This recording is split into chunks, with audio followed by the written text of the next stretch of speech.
Hey there, I'm back. Now that she thinks she won, a thing that you have to consider is that she is now going to use every tactic in the book to try to persuade Bernie Sanders supporters onto her team to support her now. There's a pretty good article in the Boston Globe about that. It says now that Hillary has the necessary delegates to top her party's ticket, her next set of challenges won't be that different from past presidential nominees. She'll have to raise money, build out a national campaign, and define her opponent, the Trump. But before all that, Clinton will face one more task: convince supporters of Bernie Sanders to join her team. It's not uncommon for winners of competitive primaries to see some party fall out afterwards. I hope there's massive exodus from the Democratic Party. I'm for one leaving.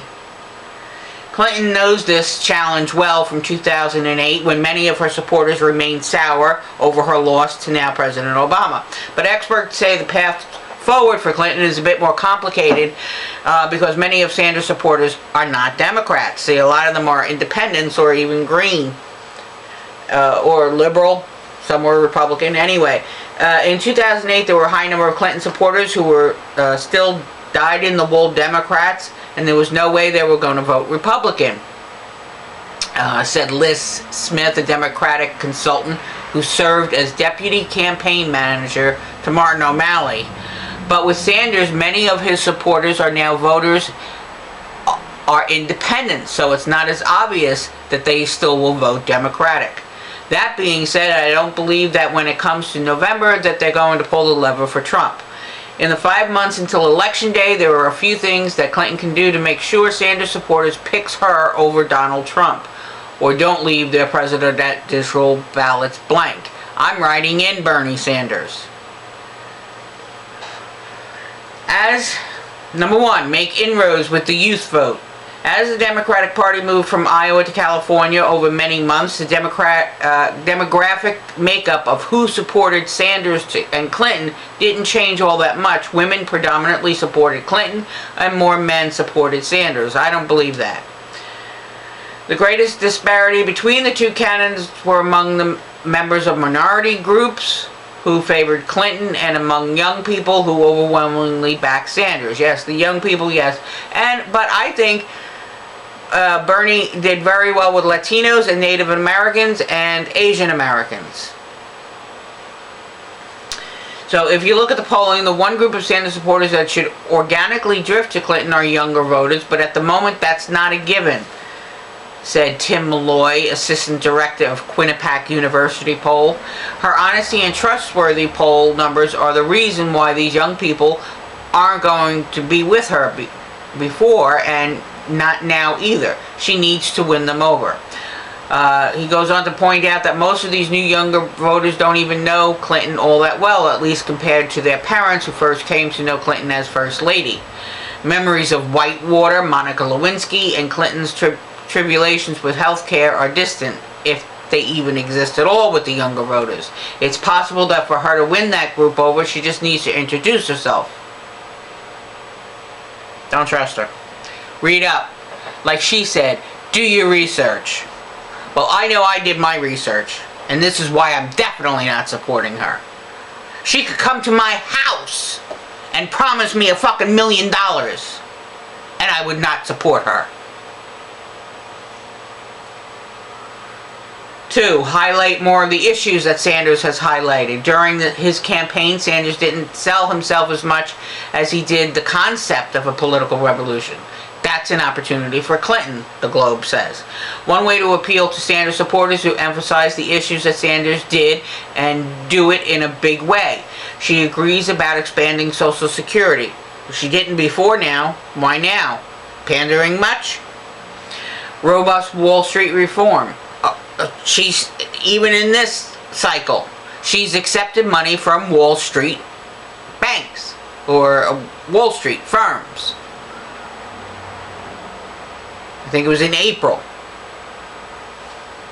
How can you take money from super PACs that are backed by Wall Street who whisper in your ear what to do and expect us to believe that you're going to reform Wall Street. It's unbelievable. Totally unbelievable. If you believe that, either you're dumb, you don't care, or something else. And the the need for campaign finance reform. Oh yeah, like she's gonna do campaign finance reform. It worked well for her so far. Why is she gonna, I bet she has visions of Chelsea running. Keep it for Chelsea. Keep the campaign finance reform just the way it is so Chelsea can win. The good news for her is that these are issues that will also help her in the general election. Yeah, but I don't believe any of it, neither should any of you. There are some policy items like free tuition at public universities on which Clinton doesn't agree with Sanders, but at least she can give the impression that Sanders' political revolution can live on through her hypothetical administration. Number 3. Back some of Sanders' ideas at the DNC, at the actually Democratic National Convention. Sanders and his supporters have been very specific about changes they want in the political process. One way Clinton could appease these supporters is to remove Democratic National Committee Chairwoman Debbie Wasserman Schultz. Now, how is it that she can remove Debbie Wasserman Schultz? She is more powerful than who put Debbie Wasserman Schultz in charge or put her as chairwoman? How can Clinton have the power? I don't understand that. I'm going to have to look that up. Who Sanders has said he would replace if he were president. Beyond that, there are some specific changes Clinton could agree to in the weeks ahead of July's Democratic National Convention in Philadelphia. Sanders wants every state to allow independent voters to participate in presidential primaries and caucuses, which is true, so that they wouldn't get a provisional ballot, which you know my view on provisional ballots, they're garbage. He also wants to end the practice of superdelegates, or at least minimize their roles. If Clinton backed any of these changes, it would give Sanders supporters an immediate win, and they might feel more comfortable about going to her side. Number 4, convince Sanders backers that Donald Trump is the real enemy. The final and most likely way that Clinton would try to lure Sanders backers to her side may be to convince them that Trump cannot be elected president. While the next few weeks will be critical for how Clinton manages her relationship with Sanders, it will also be an important time for her to define the presidential race as a choice for the rest of the country. If Sanders supporters cannot see Trump or a third party as a viable option, they will have nowhere else to go but to her. Okay, I looked up a little bit on Facebook. I went on to my California for Bernie Sanders in 2016 group, and I came across the pretty interesting postings. One was from the LA County Reporters Provisional Ballots section, and one was from the state of California, the governor's office. Votes by mail.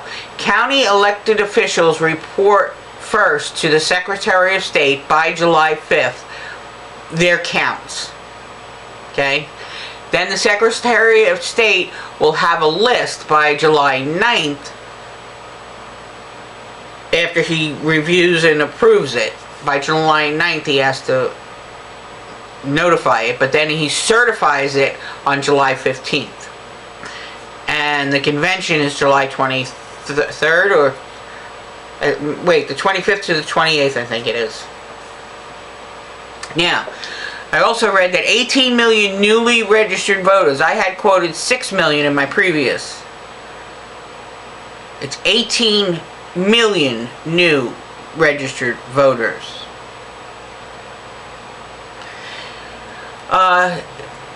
So many groups are asking you to please check your ballot online. If you had to put in a provisional ballot, keep check daily on your vote. And I'll put the link down in the description. Now, the Secretary of State says nearly 6 million ballots were cast. But the Associated Press only shows 3.5 million. Why is that?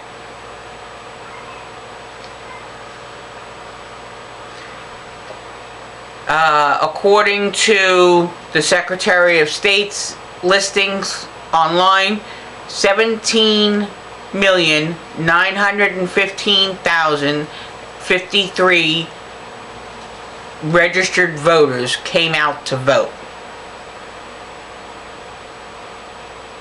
Wait, no, I'm sorry, that's how many people were registered to vote. Now they're saying that the reports from the AP, from MSNBC, from CNN, and Fox News all going, it's over, it's over, it's over, had a daunting effect on voters, and they didn't all come out to vote. I can't believe this. I really can't.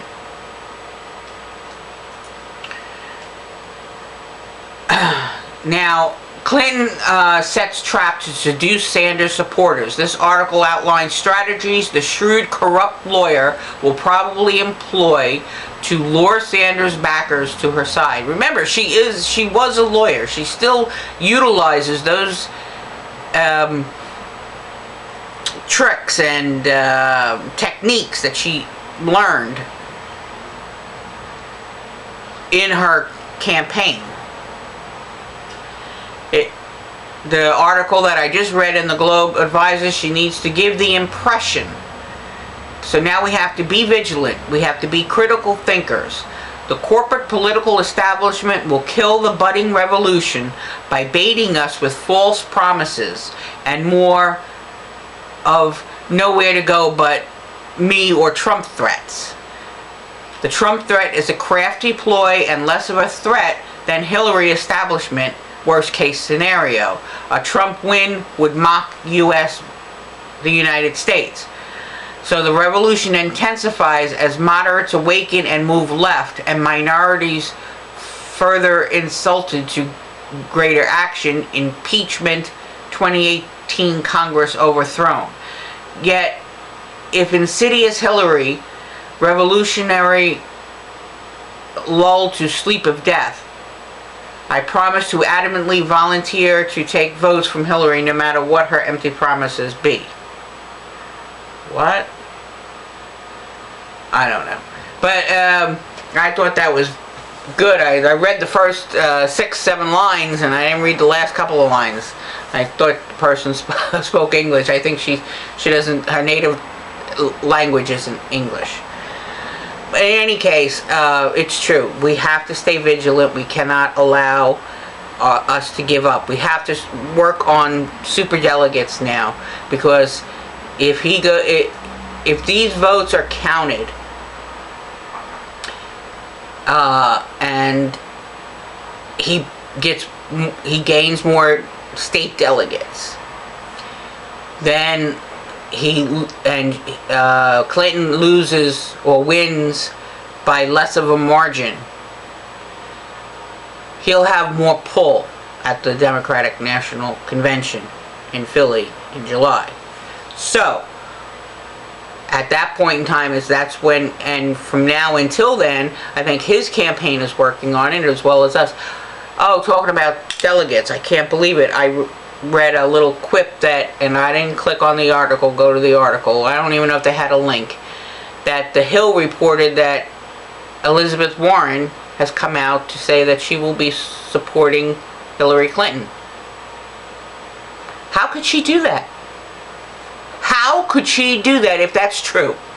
I only saw one little, so I have to wait and see if I see more online about that, but I thought she was going to remain neutral until the convention.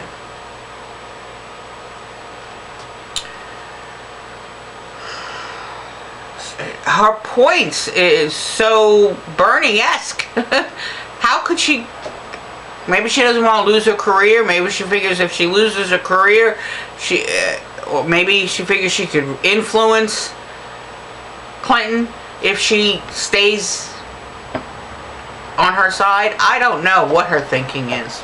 But if that's true, I'm extremely disappointed. I thought she would have at least stayed neutral until the convention, or much closer to the convention. At least until after the reports from California come through. Which, by the way, I'm trying to get to... Why won't this go?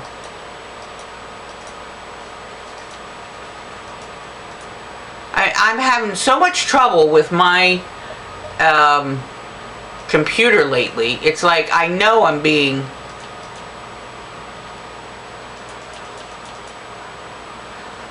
Like when I go to like this to copy a web address, it'll highlight it, take pieces of it to move it.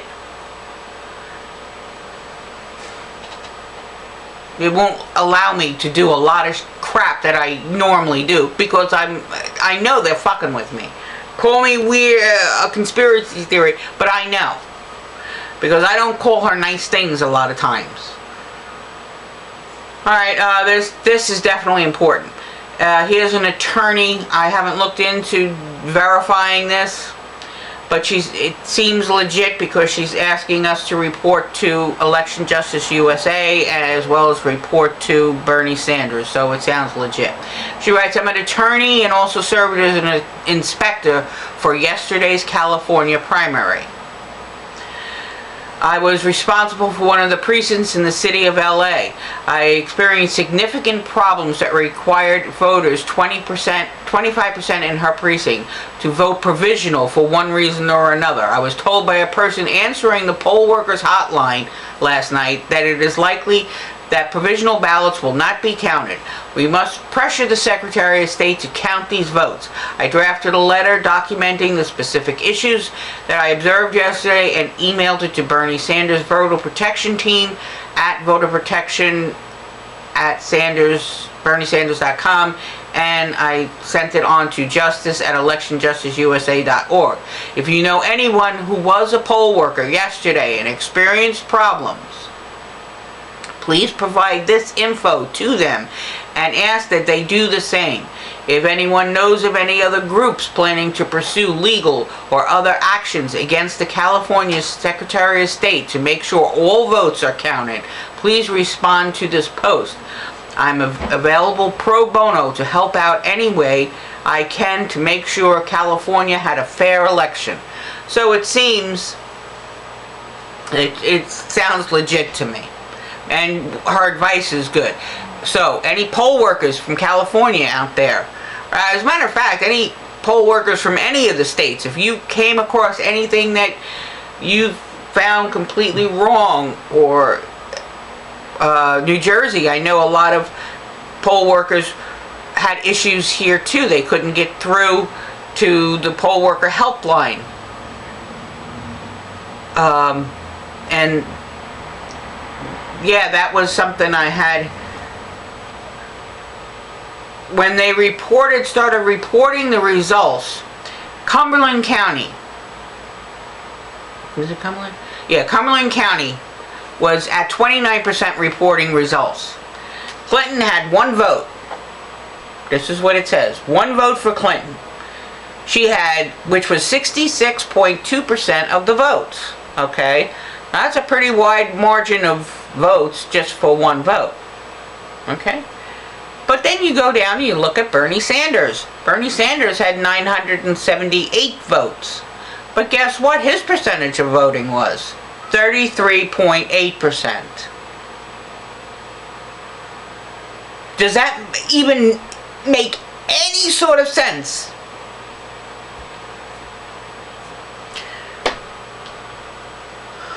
And it wasn't just the Dems. Bergen County. Trump had 8 votes at 83.9%. Cruz had 449 votes, which only gave him 4.5%. Now, why Cruz is even in there, I don't know, but he is. But Trump got 8 votes, which was considered 83.9% of the voting. Meanwhile, Cruz got 449, and that was only 4.5. Who is doing this?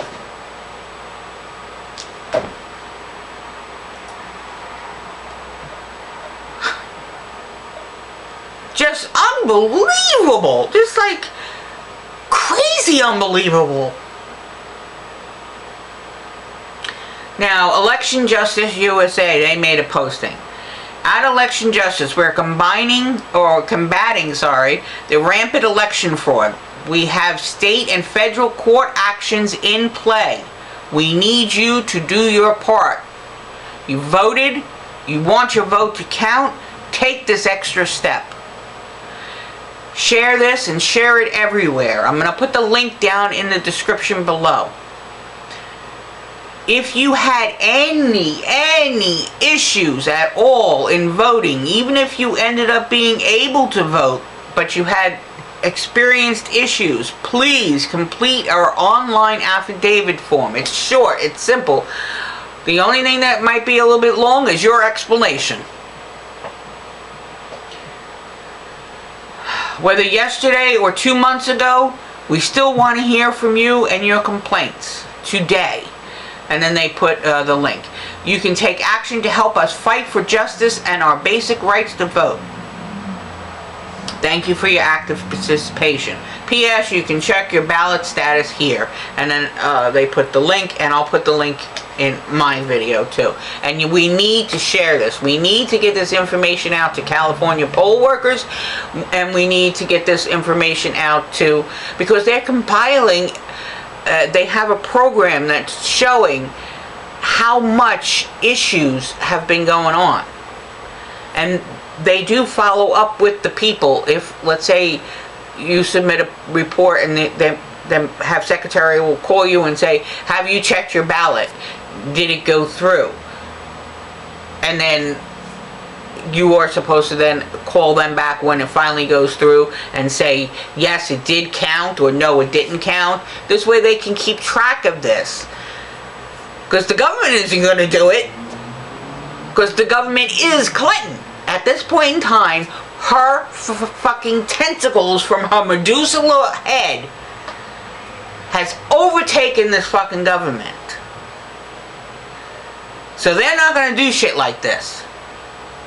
And I give props to Election Justice. I think it's a small team, and if you can help and donate anything to help their cause, because they do have federal court actions in play, and it's not cheap. And they're paying people, secretaries, to do the legwork and the secretarial work. You know, making phone calls, drafting stuff up on computers and whatever. So if you can donate, please help them out. And if you see online somebody complaining that they had an issue, give them the Election Justice thing and tell them to report it. This way we can get as best compilation of evidence as possible. Now, there was a meme going around, and I loved it. While the results from the June 7th primaries may appear devastating, there are many moving parts and much can still change, so do not lose heart. Here's what you should know. California has not 100% done its reporting. The Associated Press shows a mere 3.4 million votes, while there were over 12 million registered. Okay. 3.4 million would be a turnout of just 28%, while in 2008, California voter turnout was around 60%. So they're saying that it should be about equivalent to the 2008 election. Even if it was just a little bit less, but a 28% versus 60%, that doesn't sound right when you had so many people go out and register, new registrants. Doesn't make sense. Why would they register and then not vote? That many. Clinton has not clinched the nomination. Again, superdelegates do not vote until the convention on July 25th. Nothing the lamestream media says will change that. Evidence of election fraud is mounting. As I write this, multiple organizations are working hard to disclose and expose this evidence. Just search hashtag exit Pollgate and keep it trending. True, keep that trending. The corporate media is lying to your face. Do not listen to them. And do not give up. That is what they want. So I'm going to end it right there for now because I want to do another video in a few minutes. So stay strong. Do what you can.